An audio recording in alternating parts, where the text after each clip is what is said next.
There's been this myth perpetrated that children benefit, or it does no harm to children, to be in childcare from the earlier stages. This is not true. It's not good for children, and there's increasing data coming out showing, I'm afraid, that it's not good for children to be in childcare. I put my own children in childcare, but if you look at the data, this is what it says. And I think as women, we need to rebel against this patriarchal culture that's been forcing us out into work, really. And we need to say, no, stop. We want to look after our children. We want to be at home. Today on British Thought Leaders, I sit down with Belinda Brown, researcher, author and commentator on issues of gender, family and community. Belinda writes for The Conservative Woman and is also a patroness of the Scottish Family Party. I'm Lee Hall, and this is British Thought Leaders.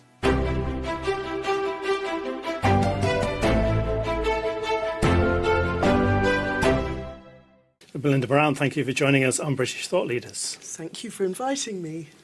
In recent times, many of the qualities that have been seen as traditionally feminine are being under attack, really. Women are encouraged to be independent and competing with men. How do you see this, the change in society? I look at that from quite a long-term perspective. I've been studying the women's movement and feminism for many years, and I think it's been part of a movement from where society was mainly focused around the private realm. If we're talking, say, pre-industrial revolution in the UK, I think the US was an agrarian society for longer, and during those times the whole of life was focused around the private realm. And when that was the case, women were at the centre of society because they were, in a sense, at the centre of the private realm. And then when the Industrial Revolution happened, there was a gradual movement outside of the private realm. And I actually think it's not just that women have been sort of pushed away from their, let's say, more feminine roles. It's that actually both men and women have moved from, say, a more family-oriented role towards a more, what shall we say, labour force-oriented role. So who would you say is behind that kind of push? How did it happen? The way that I started thinking about it, or thought about it, is if you look at society today, I actually see what is an incredibly patriarchal society. It's interesting because I've always fought against feminism, and the feminists have always said we exist in a patriarchy, and you know, as someone who fights feminism, I should disagree with that, but I don't. I think that society is patriarchal, but I actually see patriarchy in a very different way. I'm a social anthropologist. And as a social anthropologist, patriarchy is simply a system of organisation. It's a hierarchical system of organisation where actually the person at the top of the hierarchy can often be controlled by the person at the bottom of the hierarchy. Patriarchy isn't in itself something negative. It can be used for bad and it can be used for good. It's simply a form of social organisation. Now, I think we actually live in a society which is very negatively patriarchal. And what's been happening is that we live in an enormously top-down controlled society where, you know, you've got sort of four men controlling a huge, enormous amount of wealth, where, you know, every aspect of our lives is monitored, and it's going more and more and more in that direction, a very controlled society. And it's incredible that this has actually come to be after 70 years of a movement which is ostensibly fighting patriarchy. And the thing is, when I actually look at it, what I see is a movement which has inadvertently been promoting patriarchy. And I'll explain how I think this has happened. You see, the way I see it, you've got your sort of patriarchy as a form of social organisation, and you've got patriarchy in the family. And the lower level patriarchy acts as a counter and a balance on this higher level patriarchy. But we've had this really ongoing destruction of the family happening at many different levels. And this was brought about by the feminists. And this is where I'm getting back to the question you asked me, who's behind this? When you look at the early feminists and what they were talking about, you start to see that what they were saying had actually come out of earlier and other ideological movements happening at the same time. I mean, the most obvious one, which I think a lot of people know about, is the Frankfurt School. It's really striking the way in which the feminists actually took up the things which they were arguing against. And the Frankfurt School these people did actually want to destroy society as it actually was at the time. It was a close offshoot of the whole communist movement. I think it actually did start, you could say the roots of the Frankfurt School were in Moscow. It then went to Frankfurt and it then moved, I think it was to New York, but it moved to the US. And if you look at the things that they were saying from... You know, first of all, they avoided calling it communism. They called it dialectical materialism, but it was, you know, fairly communist. But the sorts of things, they were absolutely clear amongst themselves that they wanted to destroy the family. And they had tools at their disposal. So there was this whole theory, Adorno, he created this idea of the authoritarian personality to explain Nazism. And this was very useful because, you know, anybody who believed in tradition or believed in family, they could just say that they were authoritarian. And that was another way in which they could destroy the family. And then they talked about sexual repression. Actually, if you look at the early women's movement, which I would be very supportive of, this was about sexual integrity. You know, the women of the early women's movement were in favour of men practising chastity so that they wouldn't get pregnant all the time. You know, they actually exercised quite a lot of control over their menfolk. It wasn't about repression. It was seen as something positive, practising a positive virtue in order to develop self-mastery, for example. But this was all portrayed as sexual repression, and the answer to sexual repression was promiscuity. And you can look at, for example, the words of Marcuse and what he said about, you know, promiscuity, and you can look at the words of Kate Millett, you know, 10, 15 years later, and they match up almost exactly. And there are many other ways you can just trace the feminists back to this Frankfurt School. And you can see in so many of these narratives that the feminists were pushing. They were pushing the blooming narrative of the patriarchy. The feminists were pushing the narrative of the patriarchy. And this is why, when you look at society today, we've actually got a society where women, data shows, women are the ones who have become unhappier, significantly unhappier, rather than men, although men, it has had many negative effects in the high suicide rates. You know, and when you look at, for example, the way we conduct sex lives, that must be like a men's dream. You know, it's like back then, at the early women's movement, women were pushing for what was called voluntary motherhood, which meant chastity until we decide we want to have a baby, sort of thing. You know, that was the early women's movement. Yet we've arrived at a place where what's cool is hookup culture, and you have magazines. Louise Perry wrote about this really eloquently. You know, magazines which are explaining to women how not to get emotionally involved when you have sex. You know, and so this is what I think has actually happened is that it's feminists who, instead of promoting the interests of women, have actually been promoting... They haven't really been promoting the interests of men, absolutely not. It's definitely not been in the interests of men, but it's been in the interests of this top, elite, most wealthy, most powerful men, the interests of the sort of tip of the patriarchy. You called marriage the bedrock of society. Could you talk to us a bit about the importance of marriage and kind of where it is in today's society, really? Yeah, I really do think marriage is the bedrock of society. And this is because I believe that we need to rebuild the family. And without marriage, the family is, in a sense, reduced to the mother and child unit. I want to make it clear, I'm a single parent myself, okay? I've got quite a complicated family background, so, you know, I'm not knocking anything, but I believe that family is a mother and father and children. And I believe that in order for the father to be an integral part of the family, there needs to be marriage, and that without marriage, the father's position in the family is very vulnerable, which is what we've seen. It's quite interesting, actually, because if you look at, I've been talking about these Frankfurt School people, I've been talking about the feminists, and one of the things they really wanted to destroy and have destroyed in all sorts of ways was marriage. And I think that indicates its power. Why would they want to destroy it so much if it wasn't powerful?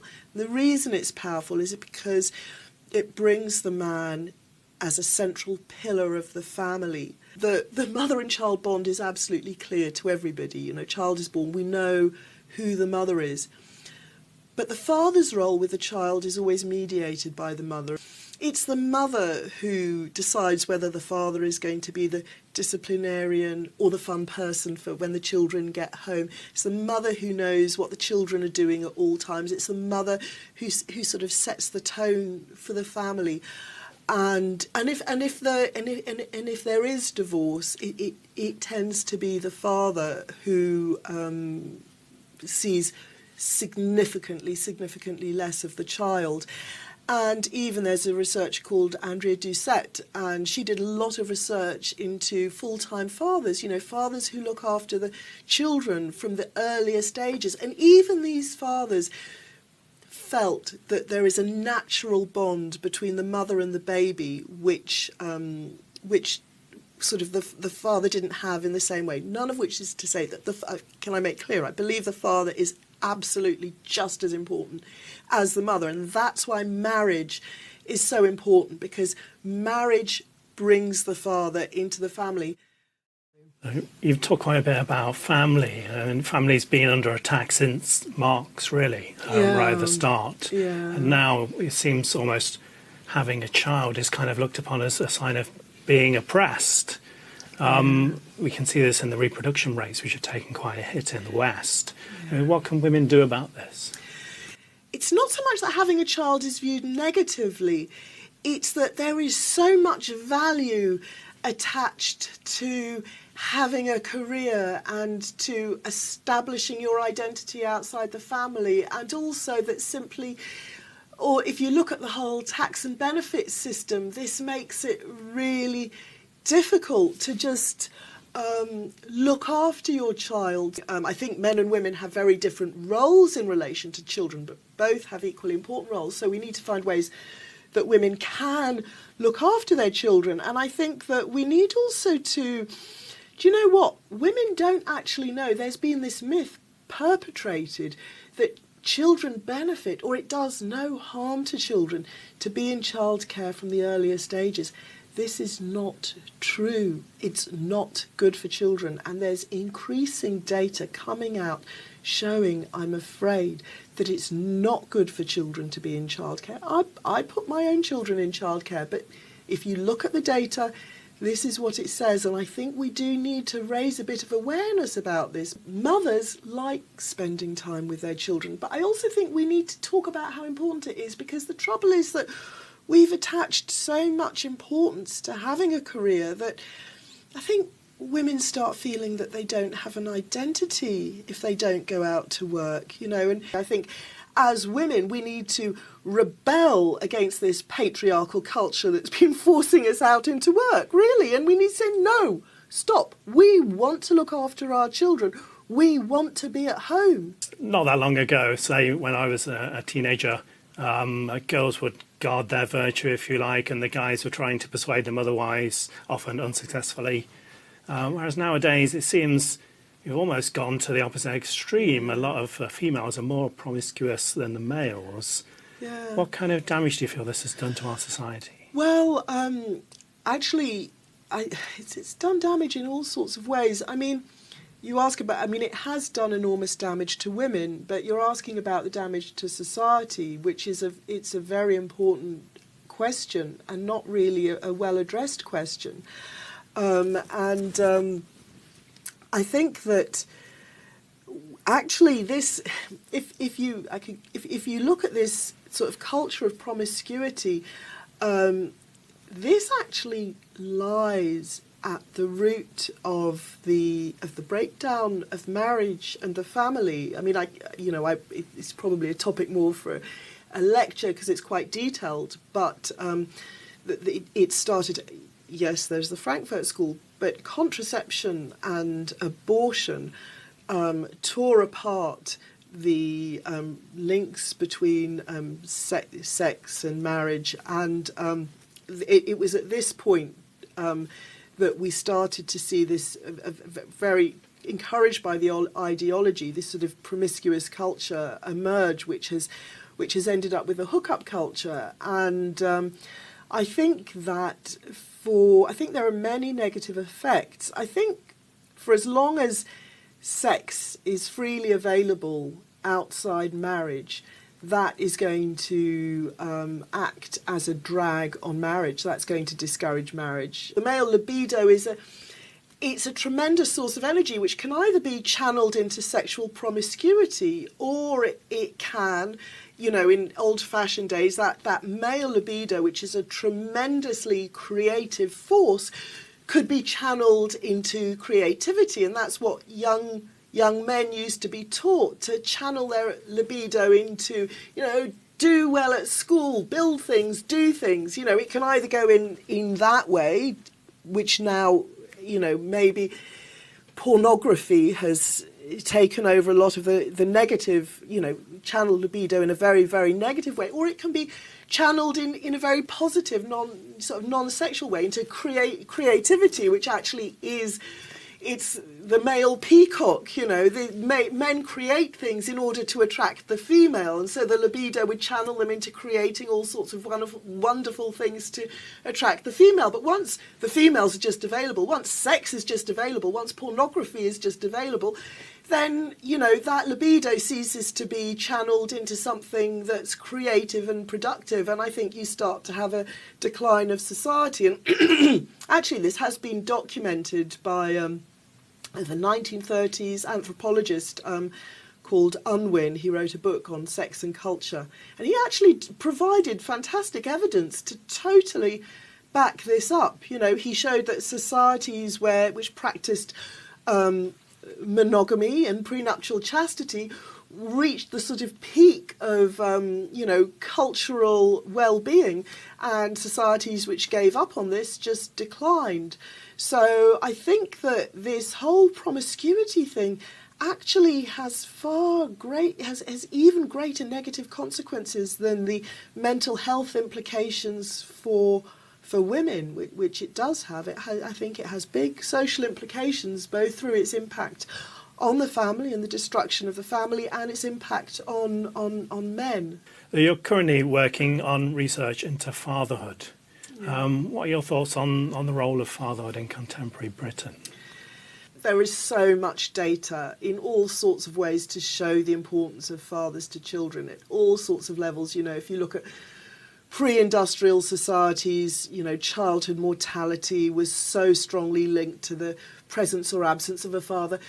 A child's outcome all through their life is linked to the presence or absence of a father. Every single negative variable, crime, health, education, employment, everything is linked to the presence or absence of a father. So, I think we need to realise how important fathers are to families. But one of the things which also does trouble me is that there's been a bit of a tendency to assume that the father is just another childminder like the mother. In anthropology we call it the alloparent. And what I'd like to emphasise is that fathers actually have a really distinctive role. Mothers and fathers have very distinctive roles in relation to the child. And the way I see it is that the mother provides, in a sense, the embrace, the direct caring and protection of the child. And the father provides the bridge for that child to go out into wider society. And if you look at, psychologists have looked in depth at the different ways in which mothers and fathers interact with their children from when they're born. There are differences. And it's interesting. It actually turns out babies prefer playing with their daddies. Their daddies play in more exciting ways, and children get more fun with playing with their dads. But this goes, you can look at it in many different ways. What fathers do is they help the child develop independence. They prepare the child for functioning in wider society. One thing, if you look, an example of this, if you look at how the mother and father approach to problem solving, let's say something's happened that's made the child deeply unhappy. The mother's desire, which is both equally valuable, is to comfort the child, comfort and console the child. The father's approach is to try to solve the problem.